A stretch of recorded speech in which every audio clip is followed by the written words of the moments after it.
The FNL Network Talk Show. All right. Hey, everybody. Welcome. I am Sean, and I've got three, not one, not two, but three beautiful ladies joining me today. We've got Kay, we've got Cat, and we've got Bettina. Welcome, ladies. How's everybody doing tonight? Oh my God, I've had a week, people. I have had a week. So everyone knows I lost my dog last week. Since then, I've had a car crash. I then lost my car keys down the drain, like the roadside drain. What else has happened? Oh, the person I crashed into is now suing me for injuries, and it was a minor accident. So I've had a week. It's been quite... Well, thank you for joining us here at the FNL Network Talk Show. We're glad you still made it despite all those adversaries. I'm still here smiling, so yeah. I haven't had anything eventful. What about you, Kat? Okay, sorry. Yeah, no, I have had an eventful week. I sent my daughter off to college in New York City, so she's my oldest. Nice. So that college. Yeah, That's so cool. that was that. So she's going to Barnard College at Columbia University in Manhattan. Nice. Where do you live? Because I'm in Manhattan. Oh yeah. Yeah, New York City. How you doing? So we were in New York eating up all y'all pizza. I got to go to Levain Cookies, which I've been looking forward to forever. Those things were amazing. So we had a good trip. It was a nice trip, but yeah, I won't see her again until Christmas. So that's kind of sad. Oh, wow. Well, I'm sure What is she going to study there? So she's a humanities girl. So probably political science. They don't have to declare until they're like junior year. So she has a little bit of time to decide. That's great. And how is Bettina doing? I got my ups and my downs, but today I had fun because I was shooting a film with Larry Rosen, who's kind of well known in the independent film world, and I played a funny character, and I just had a great time. We did filming in Colonia, New Jersey, in a little film studio out there, and that was great. I came home, and my agent got me a bunch of auditions that I got to get done tonight, and I'm like, I can help you if you need it, and I got a few auditions for this weekend myself. And one thing I thought was funny, but maybe it's not funny to anybody but me, I travel a lot doing spokesperson work and so forth, and usually on Delta, because I like getting the free upgrades to first class. I wrote a whole book about it, Luxury Steals and Deals. Anyhow, it said Delta Operator. So I was like, oh, okay, so I'm reading the scene, and it's about the government, and then it says Delta Operator, and then I was like, huh. So I look at the breakdown, and it's like Delta Marine Force. And I thought it was totally the airlines. I had no idea. I was like, oh, that might be important to know. Because, other than like, hi, how's your seat going? Versus like, yeah, we're going to Baghdad. Slightly different. but you're wearing your Baghdad, like, camouflage. Go figure! And that's before I opened up the email. Yes, I'm ready. It's meant to be. It's a good sign, Sean. Right? Who knew? Okay, I guess we can get this party started officially. I'm going to bring in my first topic that I thought of, and let's see what your all thoughts are on it. And whoever wants to go first can. Essentially, during the pandemic, mental health was brought to the forefront. The Calm app, which may have existed before, but I didn't really know it very, very well, just like I didn't know Zoom very well before, but it might just be me. But there's lots of things we can do to just kind of keep ourselves grounded, to keep ourselves healthy, to keep ourselves refreshed. So I'd just like to hear from you ladies what you happen to do, if it's yoga, meditation, spiritual practices, if there's any way you keep your well-being going, because all three of you look so great. What do you do? Tell us. Okay, so I am a big one, as you know, for mental health. And the first thing I did when the pandemic hit was I bought a spin bike because I couldn't go to the gym, I couldn't work out, I couldn't elevate my brain with endorphins and stuff like that. So I like to exercise, and I like to exercise hard. So for me personally, I will run, I will go on the spin bike, I do like an hour of hard cardio every day. And just for my mental type, I find that really beneficial. I find that it de-stresses me. I find that it makes me happier. And there's some days where you just don't want to do it. You don't. I get on the bike and I spin hard and I pedal, and I sweat like a pig. And I just feel better for it. So that's my number one thing, is hard cardio. I'm not a yoga person. I'm too, let's just say I am not a relaxed enough person to do yoga. I mean, I want to get into it, and my friend, since my dog passed, has been sending me these wellness 10-minute yoga exercise videos. I haven't been able to do one yet, but one thing I absolutely love doing is I love going hiking in nature. I find that when I go up into the hills and I'm just I kind of let out a deep breath, my stresses go away. I appreciate the beauty of the nature around me. And I just feel really, really, really relaxed. And that's something that I did for about 14 and a half years of my life until my dog got far too old. It's something we would do every day, and it's how I'd start my day. And to me, that's my way of relaxing, just getting lost in nature, appreciating beauty, smelling fresh air, just having like an hour to yourself where you're away from a phone, you're away from a computer, and you're just appreciating life. You're appreciating the fact you've got mobility. You're appreciating the fact that you can breathe, that you've been given this wonderful gift that we all have, which is life. And I just think, for me, just appreciating nature and being at one with nature is something that's been very beneficial. My third thing, because as we all know, I'm an animal lover. I find animals de-stress. So it's known that if you stroke a dog or you stroke a cat, it lowers your stress levels and it automatically relaxes you. Now, I have spoken about it. I did have a horse, and obviously I had a dog. And for me, just spending time like grooming the horse, or I brush my dog every day. I spent time actually, petting her and stuff like that. It was really, really beneficial to my life. It embellished my life so much because one, they enjoyed the attention. Two, I was in my own little world with just me and them. And my stresses, nothing else mattered. Nothing mattered but that moment between me and them. And for me, that's how I relax. It's spin hard on a bike and sweat, sweat, sweat. Go up into the hills in the sunshine, enjoy nature, and be with animals. So there are three things. I would like to get into yoga. I think that would be good for me. It would be good for my body. I do carry stress in my body. And I can feel like the knots down my neck and down my back at the moment. So it's nothing to do with the car accident. It is pure stress the last like 10 days of my life.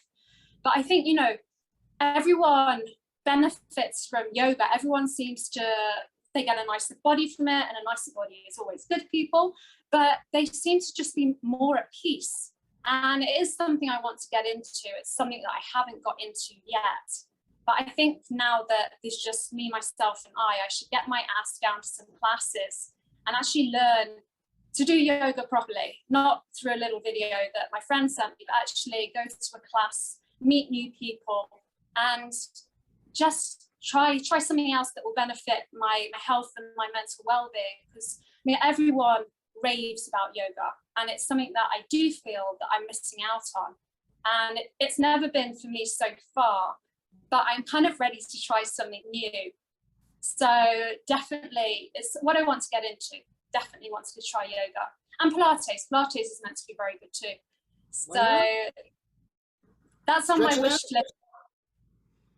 What about you, Kay? I mean, I know your daughter went to New York. There's not a lot of nature for her to hike in. There's Central Park.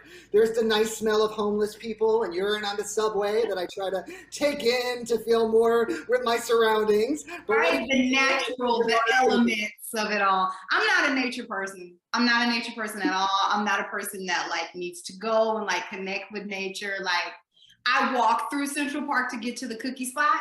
And I saw a rat in Central, like it was beautiful, like green oasis. I was like, oh, this is actually pretty nice. And then I go to cross out of the park and there's a rat, and I had to video it. I was like, only in New York would you see a rat in the park. That was in Ivanka Trump. Oh, just kidding. Yeah, so I'm not a nature appreciator. I'm a city person. So for me to de-stress, relax, I have a background in counseling. So kind of like at the peak of the pandemic, I was working with high needs kids, And they had a lot of stress, and I was taking a lot of that stress on. And so I was grinding my teeth at night. I was having headaches. I was having insomnia. I had kids that had really like serious problems, like homelessness and like dealing with serious stuff. So it would stress me out too. So I had to just find a practice. You know, I'm always telling them, coming up with ways for them to de-stress. And, you know, I even do workshops on stress, but I was having all of this stress myself. So I have a spiritual practice that I do personally. I pray twice a day. I read ancient scriptures. I try and center myself there.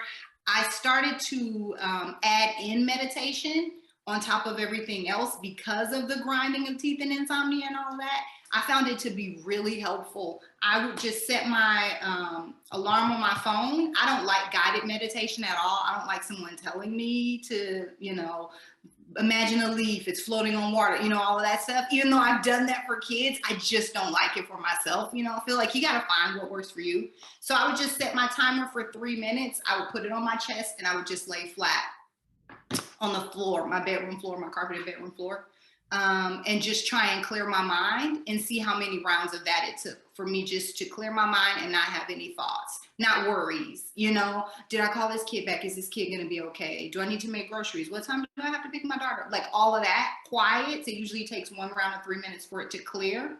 And then another round of 3 minutes for it just to get calm and be able to focus on my breath. And that actually helped a ton. And that was less than 10 minutes of just peaceful, mindful meditation, clearing my mind. And it helped me to sleep better at night. It helped me to, well, I ended up just getting a mouth guard for the teeth grinding, but it helped with the headaches and stuff too. So that was just a really stressful period. I don't have to do it anymore because I don't have that job any longer. I decided just not to continue. It was just too stressful for me, you know? But as far as just the regular spiritual practice, I just keep that up in general, just for, as you said, for like healing and nurturing of my spirit. That's really important for me. But I find in those times that I do get stressed, I just whip out the timer and just do a 3 minute, you know, kind of flush mind clearing type of deal.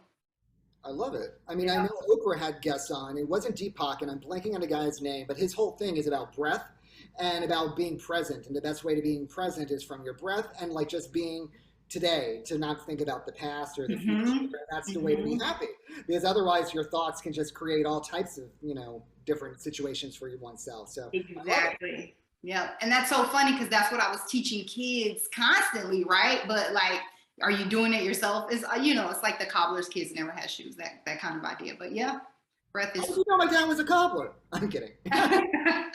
Bettina, I know you have a lot to say. I can't wait to see what you're going to say about this one, because she's gotten me into a lot of different modalities and different self-help areas. So I want to see what Bettina has to offer, and then I'll share. Great. Yeah, I've been into the energy healing field since '93. And I channel different types of healing energy, and I have clients. And since the pandemic, they all went on Zoom. You know, I used to just do them at events.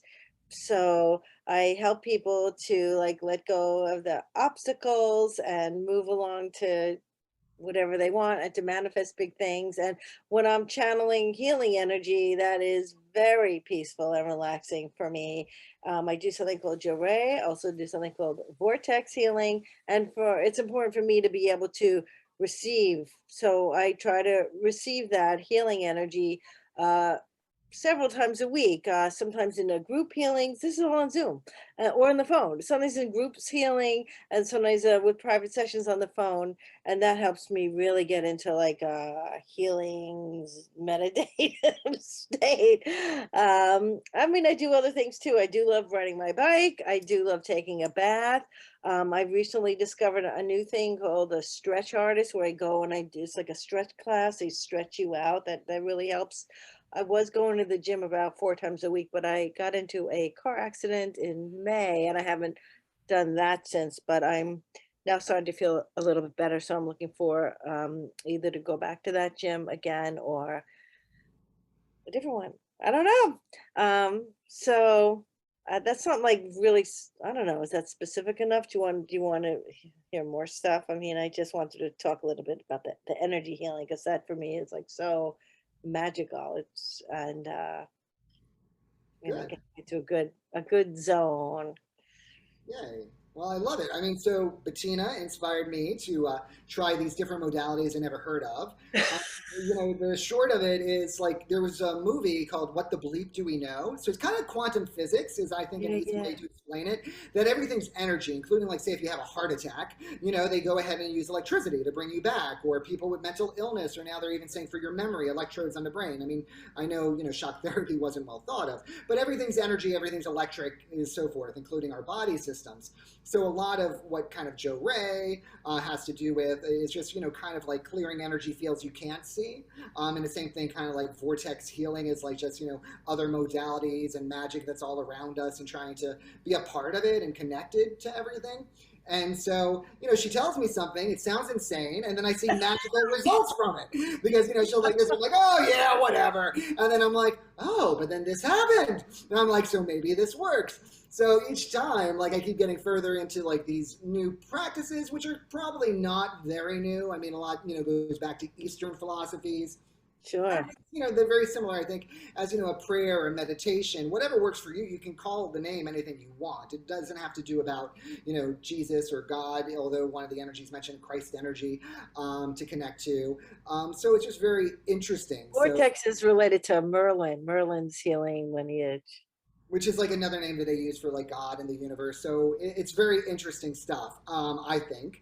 So yeah, so it's something that Bettina got me into. I thought it was insane, and now I'm hooked.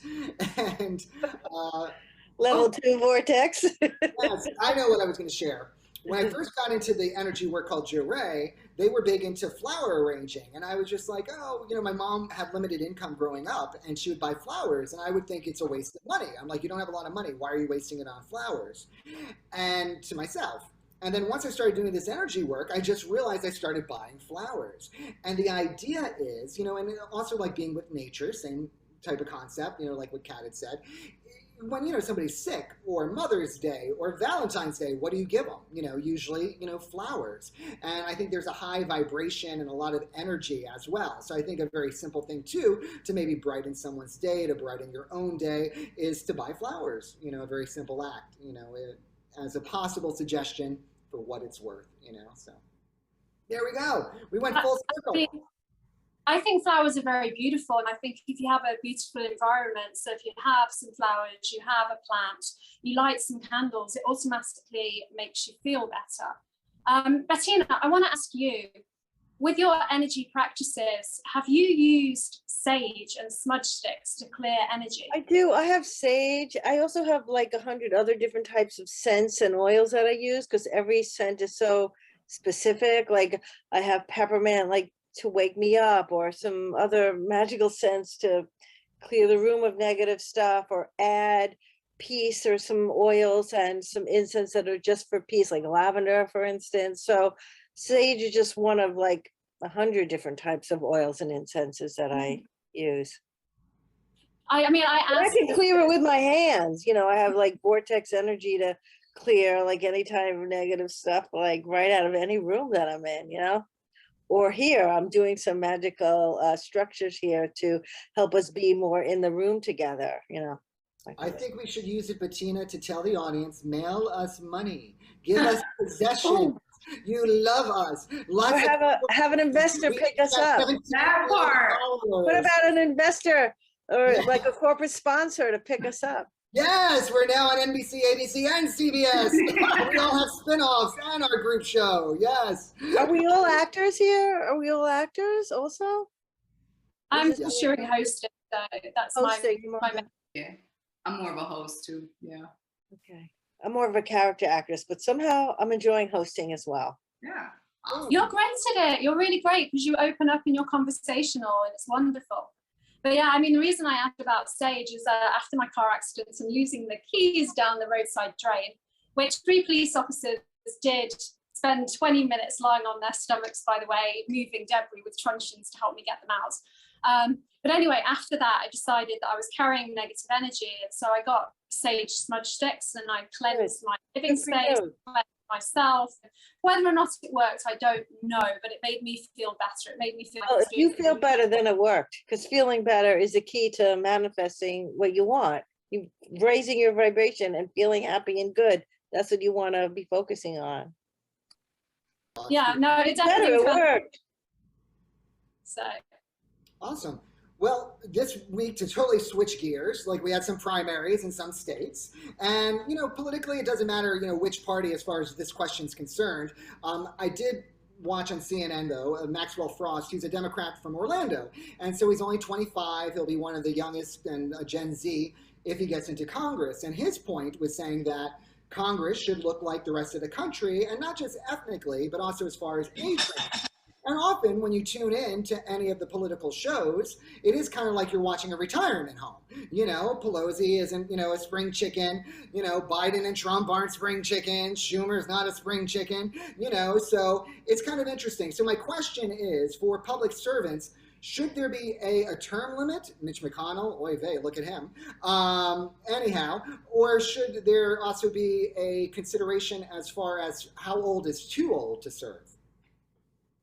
Who would like to take it? Okay, so I'm foreign, so I'm an outsider looking in, and I always think it's kind of slightly awkward to comment on another country's political system. But you know me, I will be vocal. I think the political system's a little bit strange over here, and that's just it's very different to the UK. And I think here we have more of a fanfare. It's a big event, you have your presidential race, which is like a year and a half or something. It becomes like watching a reality show. And in some ways, it's really amazing because people really get behind their candidates. People are displaying their signs in their gardens. And in that way, it's really amazing. It's something that's very unique to America. But something else that I find strange is that money talks in this country. You need money to run to be a presidential candidate. You need backings of celebrities. Joe Bloggs, who might be the best political mind known to man, doesn't have a chance. He really doesn't have the chance unless he's got the backing of money. And the other thing I find really strange is the guys who have this money, who are running for president, they're all geriatric. Like you said, you've got Biden, you've got Trump. I mean, Biden, is Biden 74, 75, 76? He's something like that. Now, how can he do 8 years running probably the most powerful country in the world when you're not at your physical and mental prime? Yes, you have experience behind you, but surely it would be better to have a middle-aged candidate who's got wisdom and experience, but has the physical and the mental health to really do a very good job. I kind of think that it is strange that, especially over here, the tendency is to elect these old people, and they're well past their retirement age, I'm going to say that. And I just think that's odd. I'm not saying there should be an age limit on it. I think if you're healthy and you're good at the job, then do the job. But I do think it would be better to get some middle-aged candidates with a bit of longevity. And I think as far as having a term in the office, if you're doing a good job, then why stop? Why stop? Why should you have an 8-year maximum term? If you are running the country, people love you, you are doing beneficial stuff, then why can't you run for 10 years, 12 years, 14 years? And I just think that having a kind of a period of time that is, okay, you have 4 years, you have 8 years, I think it is limiting in a way.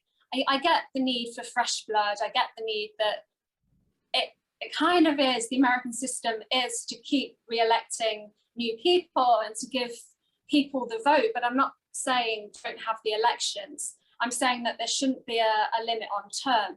And as far as age, I think, this 25-year-old, if he's good at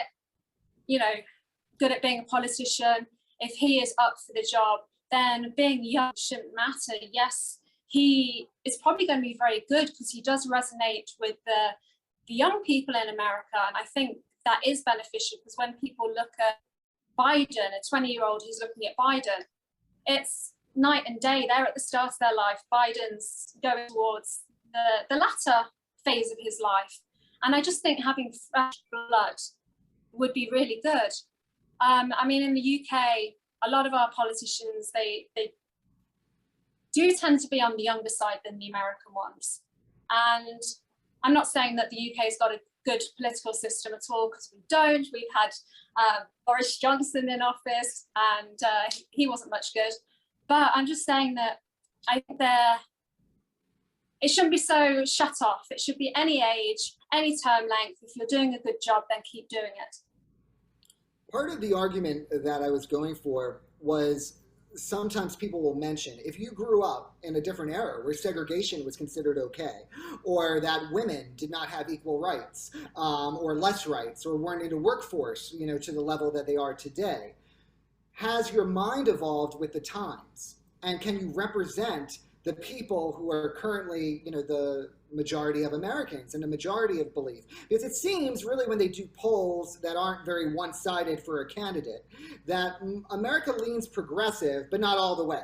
There's still hesitations, or they'll accept certain things with limitations, but it does lean more towards the progressive track, which, depending on when a candidate was born, how they were raised, what their religion was, may not be where they are currently. Who would like to give their comments on, as far as what you would like to see in Congress, as far as, term limits or age diversity or what have you? Go for it.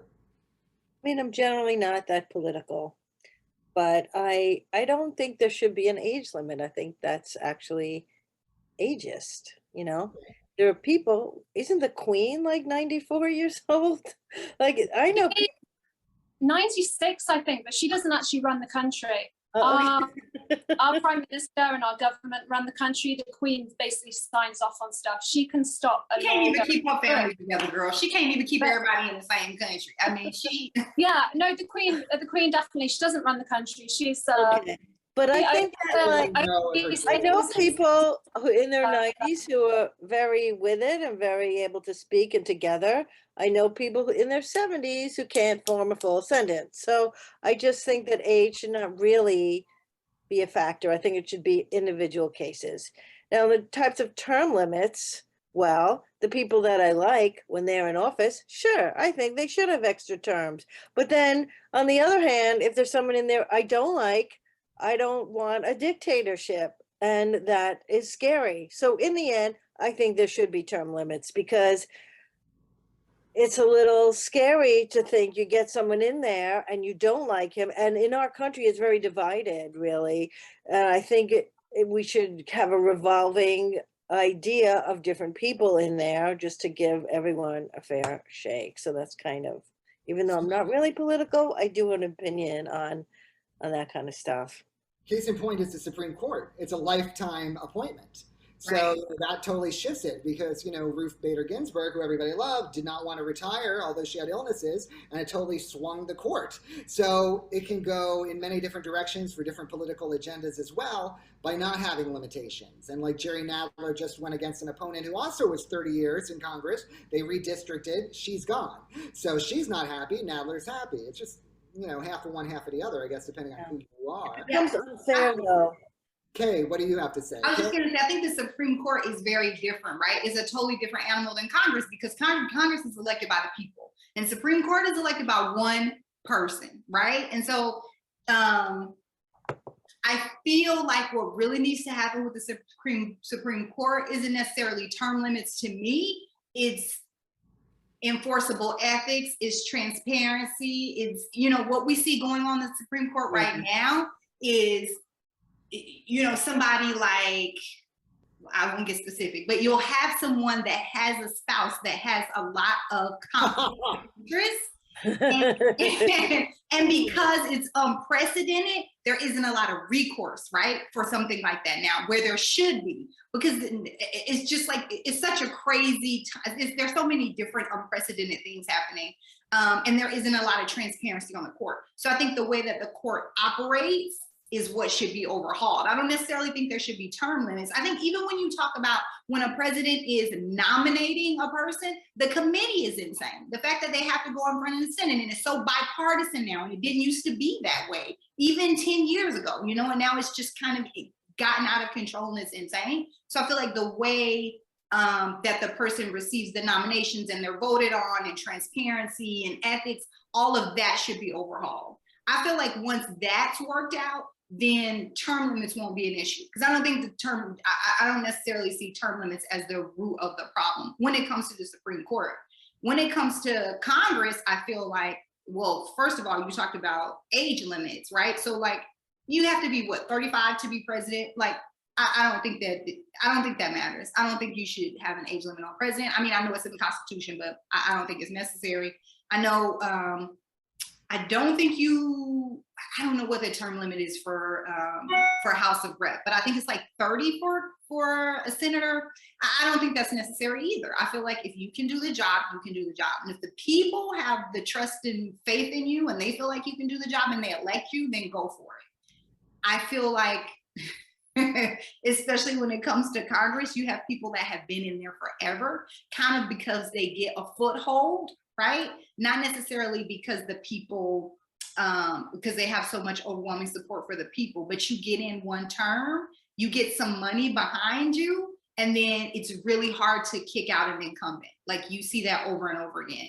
But then you have some people like John Lewis, who just passed away a couple of years ago. And when you talk about someone that's been through segregation, Voting Rights Act, and has been just a freedom fighter for justice for years and serving his constituency and just, you know, an inspiration for everybody, well, that's a whole different thing. I don't want to kick John Lewis out like Bettina said. I don't want to kick John Lewis. I love John Lewis. He's doing great stuff. Right? I don't kick my guy. I don't kick your guy out. But I feel like the way to kick your guy out is to not vote for your guy, right? So anyway, I don't know. I feel like I'm not for age limits when it comes to anybody running for any office. I'm not for term limits when it comes to the Supreme Court. And then I don't think I'm for term limits when it comes to Congress either, because it's difficult to vote incumbents out, but essentially it's the people who have the right. So they need to decide if they want a person to come back or if they want a person to be gone. It's shocking who's still there sometimes, right? Like, Yeah. That's very.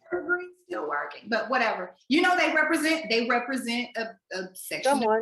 right? Like you were like, times are changing, and what if you grew up during the time where, you know, there was segregation and women didn't have equal rights? And well, there's a whole population of people who love segregation. There's a population of people who want segregation back. So that person who's running on that, you know, who's been in Congress since 1964, you know what I mean, before Voting Rights Act, you know, they have their little group of people that's voting for them and giving them money and pushing for them and loves them. So I don't know, it's crazy. It's a good question to think about though, Sean. Thank you. I think you're all right. I mean, you know, because I think the problem is when somebody's in a position of power so long, it is very hard not to be corrupted. So, you know, Cat mentioned how money controls it. And yes, now our politics, it wasn't always that way, but are basically a reality show. I think at first it was like, okay, Kennedy is the best looking person we had, because before we had like Nixon and Abraham Lincoln. So, you know, he was celebrated and like, oh my God, he's the hottest thing ever. Well, by comparison, he was, but really, you know, and then now it's full force reality show where a reality star can run our country. But coming to like positions of power without oversight, when you have, you know, somebody like Mitch McConnell who's worth $35 million, but your annual salary is 6 figures, where is it coming from? And I think both sides have their hands in the till and the lobbyists, and that's why they're getting reelected and they can redistrict. It's not necessarily even being voted by their actual constituents. Also, there's a lot of gerrymandering. That is true. You know, we don't have compulsory voting here. Like, so people are lazy. People die for the right to vote, and Americans do not show up to vote. I mean, that would change everything if everybody had to do just an absentee ballot, or if we made it a holiday to vote. Who doesn't want a holiday? You know, there's so many ways, right? Yeah. Well, I was going to say, I was in New York this weekend, and they were voting for mayor, They were voting on Saturday. They had polls open on Saturday, and I had never seen anything like it. I mean, on Sunday. And I was like, where are people working the polling stations? And they were like, oh yeah, they have early voting, which I thought was genius. I was like, that should be done across the whole country.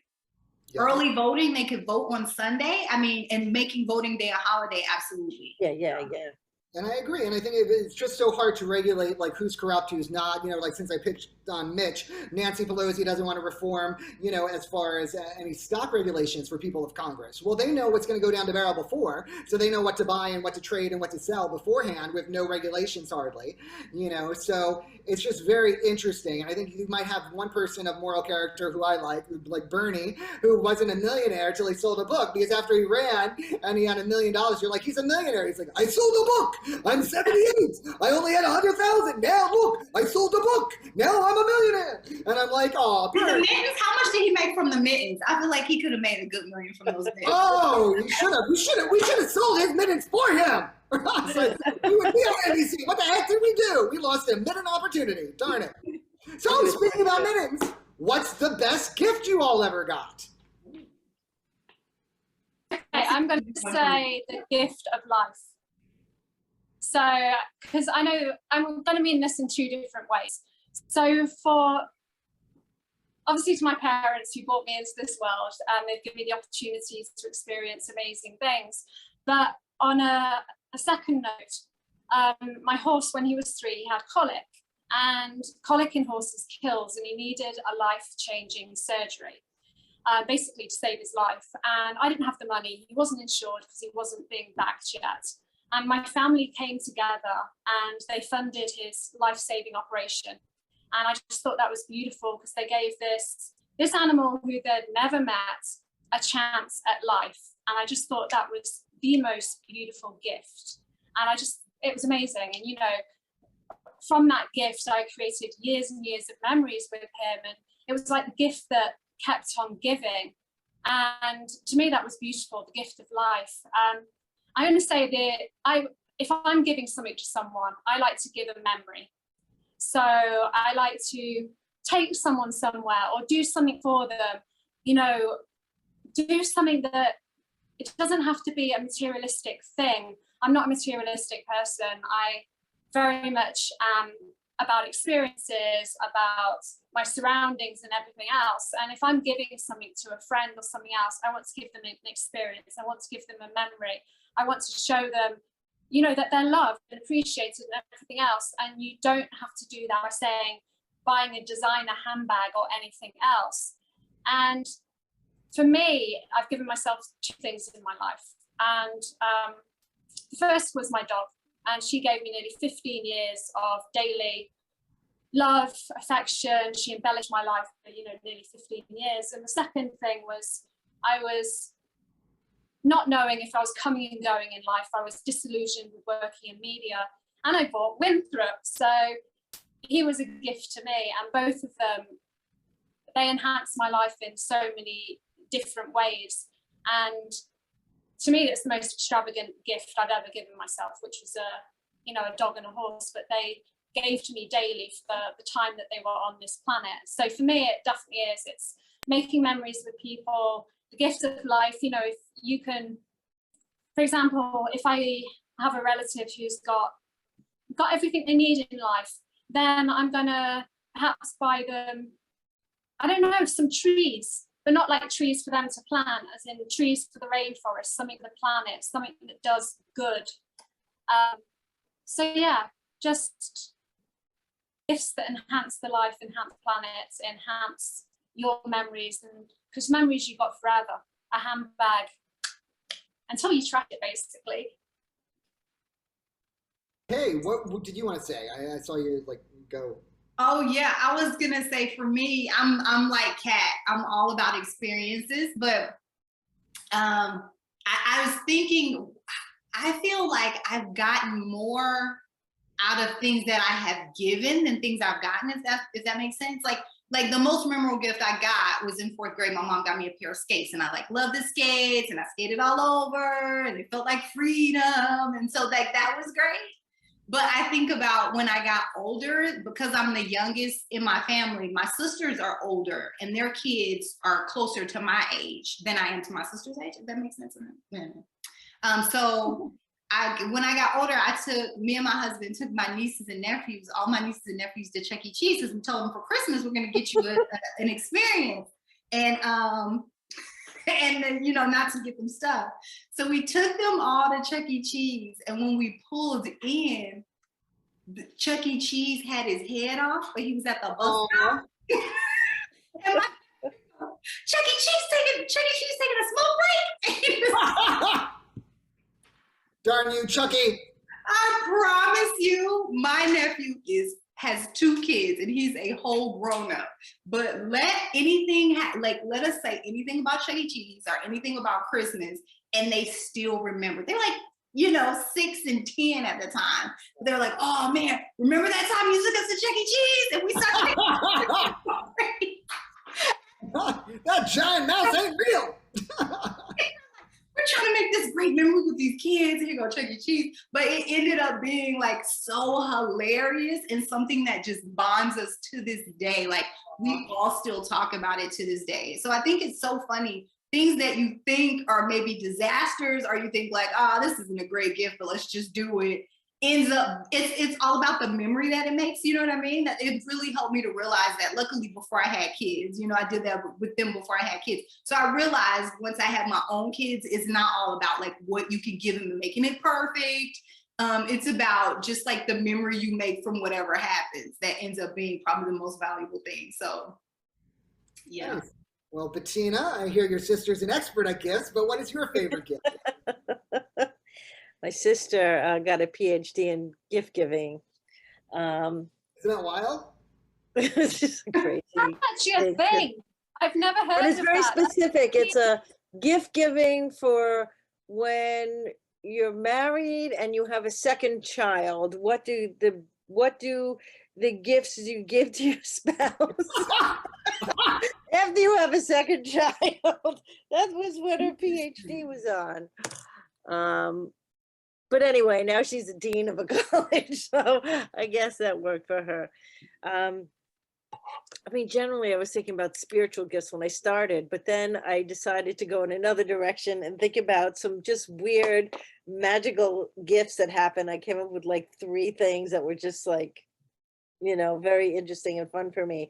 So the first one I thought of was, this is like years ago, me and my husband wanted to buy these very particular shades for our window. They had to be a certain size and a certain length. They were very specific. And we spent the day in IKEA, like looking for them, and we could not find them. But when we came home at the end of the night,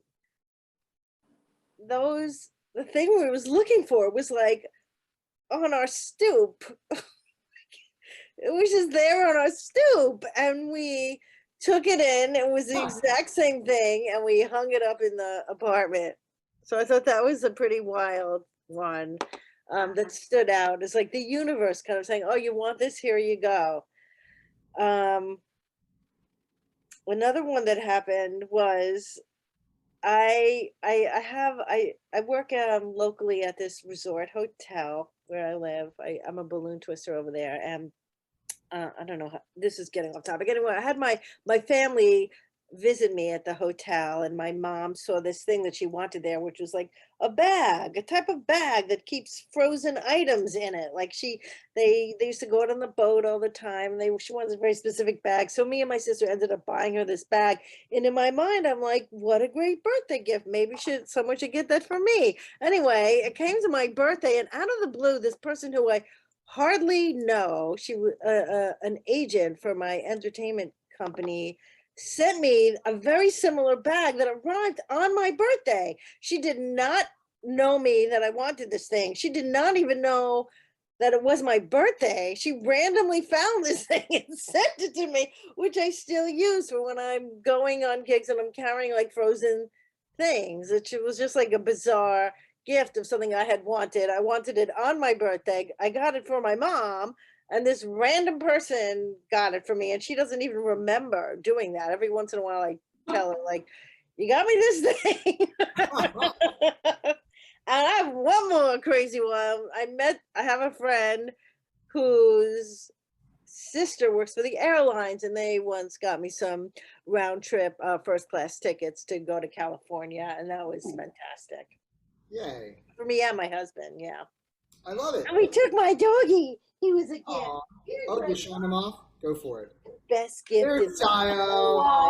world. The cutie patootie. Well, I agree I with know he's better. Kat and Kay that like experiences are probably the best gift to give and even Yeah. to receive. And so my favorite gift that I gave was to my mom for her 70th birthday on a Mediterranean cruise. But I talked about that before. And as much as I like to give, unlike Kay, I like to take. I really do enjoy things as well. And kind of going to Bettina, like having this like wild goal, this is the gift I thought of. Many moons ago, I never had an expensive watch, and I was really into watches. So I had seen, well, first I heard about vision boards where you cut out a picture or like out of a magazine, or you draw what you want and you put it up. And, kind of like The Secret, you think about it, you can make it happen. So I did it, like half being like, well, whatever. And it was of this Gucci watch. And at the time, like say 20 years ago, the Gucci watch was about $1,200, Tom Ford. Okay, so I'm like, well, that's really expensive for me, new to New York. I'm going to probably never get it, but whatever. It's on my little vision board. Okay, so that holiday season, I tell my mom, who doesn't have a lot of money, I was like, yeah, I'd really like a watch. And she's like, oh, Sean, I'll send you 300. And I'm like, in my mind, I'm like, well, that's cute. It has nothing to do with 1,200. I'm like, whatever, I'll get a swatch. I was like, okay, thanks, Mom. I don't even know if I told her the truth, but in my mind, I'm like, what good does that do?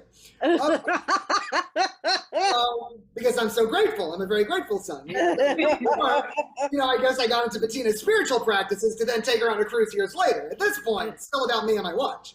Okay, so that year, 9/11, okay, clearly not a good thing happened. So getting work was hard in New York. There was no bailout. They were like, you live in New York, good luck. So that holiday season, I became an elf at Macy's. Because who doesn't? When you're unemployed and there's no jobs around, become an elf. So I was an elf at Macy's. So one day I go to just get like some holiday candles or something. And the person behind the counter at Macy's tells me, they're like, oh, well, you do realize on these several days, you get 60% off of all items as an employee. I'm like, what? Because my elf salary was like $10 an hour. And I'm like, I get 60% off. And I was like, do you have watches? And they're like, yeah. So then I went down to the watch department. They had that Gucci watch, long and short. I got it for under $600. It cost me $300. My mom's $300 came in way handy. And boom, my vision board watch was on my arm. So, to me, that was like one thing that I'm like, oh, it's not going to happen. Oh, 9/11. And then it happened. Do you still have that watch? I do. Yeah, I would keep that watch forever, just as a reminder. You know what I mean? Yeah, because it was something that I totally thought was unattainable. I did try to a little bit, like to put it out there, and then I released it, and then it came. So it was just like very fascinating to me. So, yeah. So wow. Did you call your mom and thank her? I will tonight. I actually do think That's the late ahead. Yes. Okay, so the last quick little topic is, do you folks have a nickname now, or did you have a nickname previously? And what is it, if you'd like to share? And if you don't, that's cool too. Bettina, do you have a nickname? I'm just curious. Well, the thing is, my legal name is Louise, which I never liked because people used to make fun of me on that name. So I kind of... What would they say? What's to make fun of? I don't, they would just... Sorry, no, I don't know. Like, you're like, terrible name. I just never liked it. Make fun of me. So, but I did have a dream. This is like 30 years ago or something, about this name that I use, Bettina. So that's. But I work as a clown, so I have a clown name called Petunia. I also changed my name for a while to Alice. You remember those days? I do. That's because I needed another fake name for something, and my sister's middle name was Alice, so I took that. Oh. She got rid of it, and my husband's middle name was Ray, so I took that, Alice Ray. I was Alice Ray for 6 years. Your sister gifted you the name. There you go. I think that's a great name. I'd like to reuse that. It's got a nice ring to it. Alice Right? Ray, love it. And then I found out that there was like a famous witch in Salem named Alice Ray who got murdered, you know, by hanging. And I thought that was extra fun. That I was using this name that I didn't know. Like I thought I was so brilliant. Like I made up this name and it was like an actual person where something horrible happened to her. So, and then something horrible happened. And then I stopped using that name. There you go. The more you know. And now we're back to Bettina. What about you, Kat or Kay? Any nicknames? Yeah, I mean, Kay is my nickname. My real name is Kahila, but ever since I was a little kid, my whole family called me KK. All growing up, I was KK. Like all growing up, like even I won homecoming queen, and on my plaque they put KK. I came home and my sister went, "KK's on your plaque." I was like, mountain. And so, because my name is a difficult name, especially to spell, when I had kids, my mom said, "My advice for you when you name these kids is make it something easy to spell." I was like, "Look who's talking." But so it's Kahalia, which is not Kahila, but it is Kahila, right? So I've just gone by KK my whole life. And then when I went to college, I just hit one of the K's off because KK sounds like a little kid, and I just go by K. And all of my friends from high school, shout out to the clique, my friends from high school, when I changed my name to K, they were like, "Oh, you're K now." Whoa. And I was like, why can't you say K as a grown-up? Like, and I really like my name. My dad named me. I really like my name. And so I don't like when people mispronounce it. And so I just don't even like waste people's time with it. I'm like, you don't even have to say it. Just call me K. Because I still love my name. So yeah. That's great. What about you, Kat? Okay, so growing up, I had, I think, 2 nicknames. The first one was Katie Bottomley. And my dad he loved calling me Katie Bottomley. It would wind me up so much. Did you say Katie Bottomlick? Katie Bottomley. And the story behind it was I was the most shy kid. And Bottomley. So yeah, I was known for a lot of my childhood as Katie Bottomley by my dad. It would drive me insane. Oh, your dad. Anyway, the story behind it was when I was a kid, I was very shy, and I used to hide with my head like down the sofa cushions, my ass in the air, and I used to think that nobody could see me. So that's how Katie Bottomley came about, and it stayed with me pretty much through most of my childhood. And my dad, he used to love using it, and still great on me today. And my second one was at school. And my French class used to call me Jay.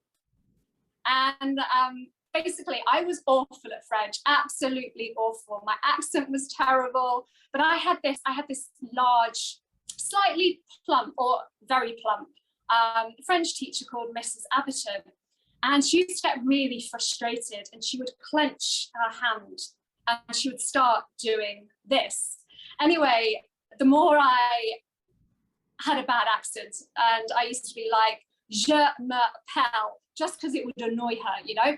And she would be like, "It's not J, it's J." And as she did this, she had massive bazookas, and they used to bubble up and down like this. So she would be like this, with her boobies going up and down, up and down, up and down, and I would just be speaking the worst French I could possibly speak, because it would annoy the hell out of her, and she would get so frustrated, and these boobies would go up and down, which when you're kind of like 12 years old is hysterical. So yeah, I was called Jay by my French class because I was so bad. So yeah, Katie Bottomley. Love it. Well, I want Bridgerton the next season to have a Lady Bottomley. I think they just totally need a Lady Bottomley. You know, who doesn't? It's like Midsummer Night's Dream, you know? Isn't there like a bottom? There is a bottom. So yeah, we can have a modern day version with Katie Bottomley. I mean, it has a nice ring, English accent. Katie Bottomley. Yes. It's more or less regal. You know? Or gay man. It can go many different directions. I'm just saying. I'm just putting it out there. But now I'm going to go with mine. I've had a couple, but the one that I thought is kind of the funniest because it was so random that these two people in high school of performing arts that I was attending were talking, two ladies, and the one goes something blah, blah, blah, blah, and then says sexual chocolate. And I'm like, what? And they're like, what? Do you think we're talking about you? I'm like, yeah, you're talking about me. And then they started writing, like they would put like who got cast in what show. So next to my name, which is Sean Bennett, not that exciting, sexual chocolate. So then everybody would be like, hi, sexual chocolate. I just thought it was the funniest thing. It turns out it's from Coming to America, where they're like, sexual chocolate, that guy can sing. And that's what they were talking about, was Coming to America. I just was like, what are you talking about? And then somehow, yes, I tan okay, but I'm not that chocolate. I mean, maybe they're like between white and milk. So anyhow, I became sexual chocolate at my high school of performing arts for no apology. When you said it, I knew exactly what was from Coming to America. Love it. Hilarious. Yeah. I'm gonna call you Gucci from the Gucci watch. Can I call you Gucci, Sean? I'll take it. Call me whatever you want, please. As long as somebody calls me, right? Well, I like sexual chocolate too. It's a toss-up. Hey, everybody, I want to thank you for joining. This is Sexual Chocolate, joined by Alice Ray and Lady Baldwin. So see, like it's a whole new show. I love it. What kind of show is this? Sure. I don't know. We might be on the Playboy Network with Eugenia soon. Who knows? Anything can happen, right? So I love it. Anyhow, thank you, everybody. I had fun. I hope you all had fun too. I hope everybody watching had fun. So thanks. Anything else to end or add? And I don't want to stop you if anybody has anything final notes to say. No? All right. Peace out.